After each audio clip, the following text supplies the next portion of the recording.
দেশের পর্যটন খাত থেকে জিডিপির ৩% বেশি আসে। শিগগিরই পর্যটন মহাপরিকল্পনা চূড়ান্ত করা হবে।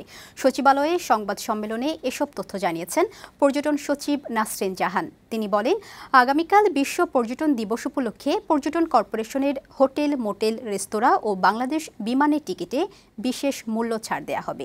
এ সময় টাঙ্গুয়ার হাওর ইকো ট্যুরিজম উন্নয়ন, পদ্মা সেতু ট্যুরিজম কমপ্লেক্স নির্মাণ, নিঝুম দ্বীপ ইকো ট্যুরিজম উন্নয়ন, সুন্দরবনের শরণখোলা ট্যুরিজম কমপ্লেক্স নির্মাণ এবং সোমপুর মহাবিহার হেরিটেজ ট্যুরিজম উন্নয়ন প্রকল্পের কাজ অগ্রাধিকার ভিত্তিতে এগিয়ে চলছে বলেও জানান তিনি। সংবাদ সম্মেলনে জানানো হয়, শাহজালাল আন্তর্জাতিক বিমানবন্দরের ৩য় টার্মিনালের কাজ সম্পূর্ণ শেষ না হওয়ায় এবছর চালু হচ্ছে না।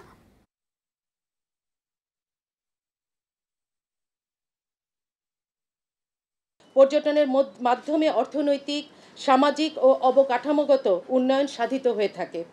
দেশের মোট জিডিপির ৩.০২% আসে এ শিল্প থেকে। এয়ারপোর্ট অলমোস্ট রেডি হয়ে আছে, প্রায় 83% কমপ্লিট হয়ে গেছে। আমরা আশা করছি যে 2025-এর মাঝামাঝি আমরা এটা চালু করতে পারবো।